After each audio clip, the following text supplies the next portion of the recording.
Hello student, आज साझेदारी के क्रम में आगे बढ़ेंगे हम लोग।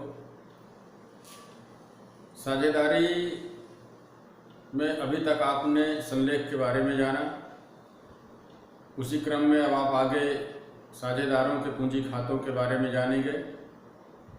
साझेदारों के पूंजी खाते अर्थात जब कोई साझेदार साझेदारी फर्म में शामिल होता है तो उसके द्वारा लाई गई पूंजी, उसको दिया जाने वाला वेतन, कमीशन या उनके द्वारा कोई आहरण किया जाता है तो उसको साझेदारों के पूंजी खाते में लिखा जाता है।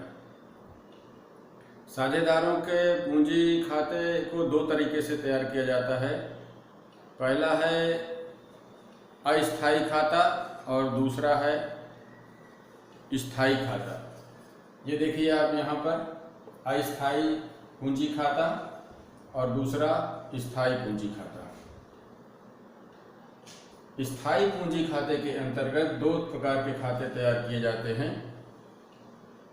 पहला है पूंजी खाता और दूसरा है चालू खाता। स्थायी पूंजी खाता और चालू खाता में अंतर यह है कि स्थायी पूंजी खाते के अंतर्गत साझेदारों की पूंजी के साथ ही साथ उनको प्राप्त प्रॉफिट, वेतन, कमीशन और यदि पूंजी पर ब्याज का प्रावधान किया गया है तो उसको भी क्रेडिट किया जाता है। साथ ही डेबिट पक्ष में साझेदारों द्वारा किया गया आहरण और यदि आहरण पर ब्याज का प्रावधान किया गया है तो आहरण के ब्याज को भी यहाँ पर लिख लिया जाता है। उसके बाद क्रेडिट का योग और डेबिट का योग करते हैं। जो बैलेंस आता है वो यहाँ पर बैलेंस कैरिड डाउन करके लिखा जाता है।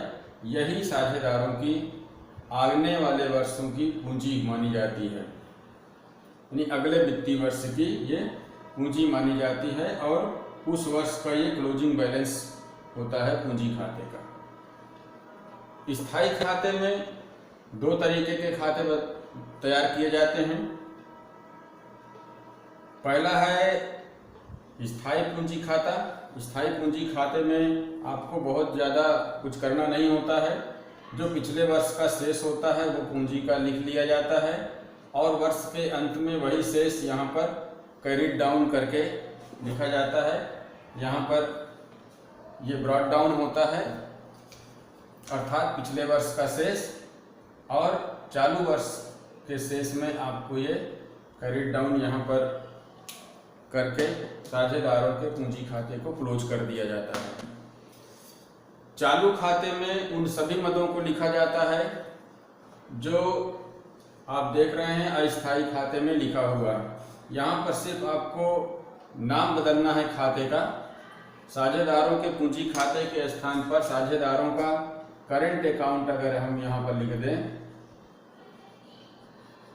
करेंट अकाउंट, तो ये साझेदारों का चालू खाता हो जाता है और इस प्रकार से ये चालू खाता तैयार हो जाता है। यहाँ पर मैं आपको बता दूं कि ये जो बैलेंस होता है ये चालू खाते का बैलेंस होता है। शेष सभी बैलेंस उसी तरीके से लिखे जाते हैं। प्रॉफिट भी साझेदारों को मिलता है जो वो लिखा जाता है। साझेदारों में से किसी को यदि वेतन प्राप्त हो रहा है तो वेतन लिखा जाता है। कमीशन यदि प्राप्त हो रहा है तो कमीशन, पूंजी पर ब्याज का प्रावधान यदि हो रहा है तो पूंजी पर ब्याज। तो इस प्रकार से ये साझेदारों का चालू खाता यहाँ पर तैयार हो जाता है। ठीक है बच्चों, आज आपने तीनों प्रकार के खातों के बारे में जानकारी हासिल किया है। इसको अच्छे से वीडियो को देखिए बार बार और समझिए। ठीक है, ओके।